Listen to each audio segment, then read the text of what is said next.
This week's Parsha Ki Tavo opens with the mitzvah of bringing bikurim, the first fruits, to the mikdash. Central to this mitzvah is a ceremony in which the fruits are presented to God, accompanied by a declaration of gratitude for redeeming us from Egypt and granting us a good land, a land flowing with milk and honey. Immediately following this, the Torah talks about another agricultural mitzvah, the tithing of the third year, along with a second declaration, this time affirming that the individual has fulfilled all the required obligations.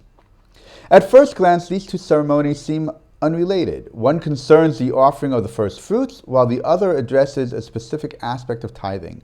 Yet the Torah places them one after the other, suggesting an intentional connection. Notably, the second declaration concludes with a plea to God. Look down from your holy dwelling, from heaven, and bless your people Israel and the land you have given us, as you swore to our forefathers, a land flowing with milk and honey. What is the significance of this request, and why are these two declarations placed one after the other? To begin unpacking this, we must ask, what links these two declarations?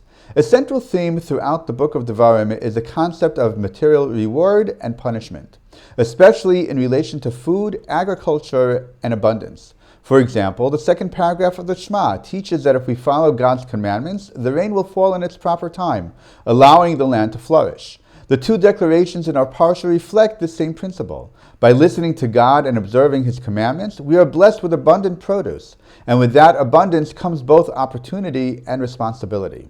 First, as we bring the first fruits, we acknowledge that our blessings come from God. We offer Him the first of what He gave us, recognizing His hand in our success. Then, when we harvest the rest, we give tithes to the Levi and share with those in need. Both mitzvot are rooted in the land of Israel, a land described in the Torah as being under God's constant watch, from the beginning of the year to its end. So what are we asking of God in this moment? Rashi explains that we say to God, we have done what you commanded us. Now fulfill what you promised. We are not merely allowing our actions to speak for themselves. We are declaring them. We want it to be unmistakably clear to God and to ourselves that we have upheld our part. It is not enough to simply think or feel something. We must give it voice. Why the need for speech? Because while words can sometimes limit, words also give shape to intention. Speech transforms the internal into the external, the abstract into the concrete. By verbalizing our actions and our commitments, we define them, give them weight, and bring them into the world. Both Bikurim and Maaser are mitzvot that sanctify the physical through the spiritual. But it is the declaration that makes the mitzvah visible, not just to God, but to ourselves and to others.